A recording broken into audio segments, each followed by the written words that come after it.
This is gonna be my official tour of my Winnebago. I've had a lot of people asking about kind of the inside and all the work that I've done on it and everything. And yeah, I just like to kind of show off the work I've been doing. So it's a 27-foot Winnebago Elandan 1986. If you're going where the roads don't, you need a new Winnebago. I got it cheaply while I was in St. George and just been kind of putting a little bit of work into it here and there as I train and am home in Oregon. So we'll just like kind of start from the front, I guess. The grill here used to be silver and was all fading off and everything, so I painted that black. That's just a recent thing that I did for the exterior. I'm thinking about keeping all of these the way that they are just because I kind of like the original color even though they're fading. I repainted this ladder, did that with truck bed lining so it'll hold up super well. And I actually mounted these two boxes while I was in St. George just using like a cordless drill and just some like a hacksaw to mount them on. I used shelving brackets underneath there and I got these on Craigslist for a couple $100, but inside of there I just have like tools for fixing things, like an outdoor shower, just bike stuff, and then I put on these Yakima racks on the top to put the bikes up there. My thinking with putting the bikes up really high was that they're harder to steal that way, plus that's right next to my head when I sleep. Pioneer hooked up the whole rig, so like I've got these outdoor speakers that I can listen to while I'm sitting out here working on my bike, hanging out, camping, you know, partying, whatever, the usual. Basically the inside was pretty much the entire focus for me. I redid absolutely everything in here. I don't know if I can find a picture, but the color of this seat here, that was the color of the carpet through, literally covered everything. Every piece of this RV was pink. Also, I've got these curtains that go throughout the whole RV, and my mom actually helped out on those. Like the half of them are the top half of curtains from IKEA and the other half are the bottom half of curtains from IKEA. And I just kind of maximized the value that I had with those because there's so many curtains in here. And I was able to put curtains in my entire house basically for like $56. Also, like this was a pink couch as well, and this is just like a blanket / comforter that I found online that's been kind of molded to go around the couch, sort of like a super ghetto couch cover. The sound system from Pioneer that just does absolutely everything. I find a new thing that it does every week practically, but it's got a backup camera, hooks up to my phone, does CarPlay. There's this huge sub underneath the couch. So, I mean, I'll just come sit out here when I don't have anything else to do and just listen to music because that's something that's super important to me. And yeah, like I said, I did that before I did anything else so that I could listen to music while me and my dad worked on the whole thing slowly over time. So the counters were kind of an interesting experience. The counter is like this roll-on paint-on counter material that hardens slowly and was pretty sweet, but it's like it didn't cure super well since it was super cold in here when I did it.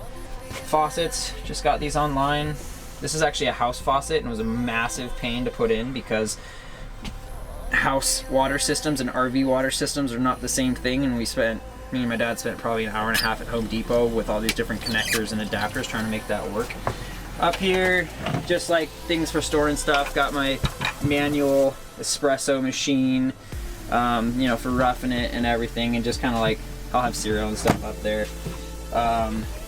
Does have a microwave oven so I can cook things when I'm hooked up to power. Running water, everything, obviously. Propane stove, 4 burners, because I do so much cooking.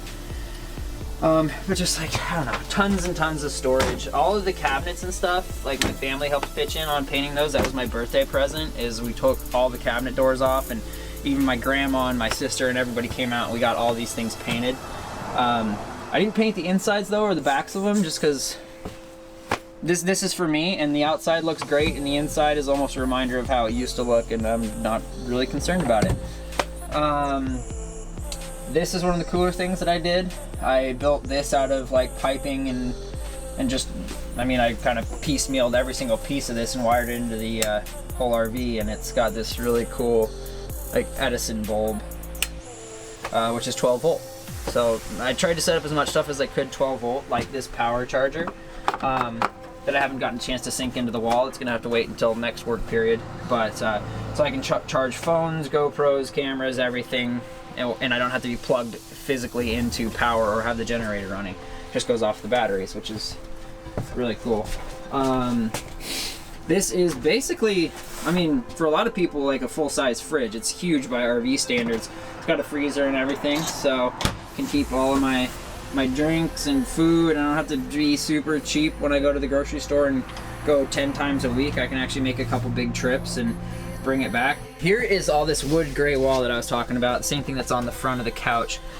This was just literally big sheets of plywood, and we were able to line them up and use them, and it looks really good, and it's a lot lighter and cheaper than an actual reclaimed wood wall. And that's like a big thing you have to think about with an RV, is if you add 1,200 pounds of coolness inside, you're gonna get 0 miles per gallon. The bathroom, we can look inside of there, but it's really not done. I'm gonna make the toilet more white because it's kind of tannish right now, but this used to all be this like horrendous flower wallpaper and stuff, and we just painted all of that. The one thing left to do, the major thing, is the shower. Right now it's just there you go, that's the horrendous wallpaper. So that's just, the shower's being used for storage right now, but at some point that'll just be nice white walls. And I've got a shower head and everything that matches like that faucet up there. This is my bedroom. This is a really extremely luxurious bedroom. A huge fluffy white boudoir fit for royalty.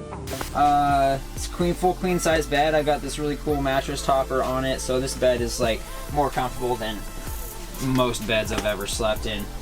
And like when it's cold at night and everything, and we're kind of back here and it's all cocooned in. Here's more of these drapes that my mom made. These actually keep some heat in, so it gets really nice and warm and snug back here. I can sit back here with my phone and change the song and listen to YouTube, or watch a movie and have the sound system back here on my bed. So pretty freaking awesome. So I installed all new 12-volt LED lights.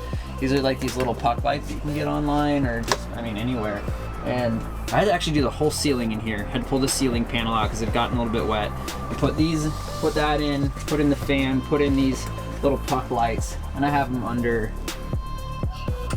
under the front as well. This is just a big drawer, big clothes holding, like my dresser basically. These lights, I guess. What's this? Just like turn all the lights on just because we can. So I kind of have like a lot of different combinations of lighting that I can do in here, just depending on how I feel. Mood lighting is critical. But yeah, that's the RV. That's all the stuff that I've done to it. Like I said, it used to look completely different. It was pink and retro and psychedelic and everything, and now it's, I don't know, it fits me, and it kind of feels like a cabin inside to me. Thanks for coming in.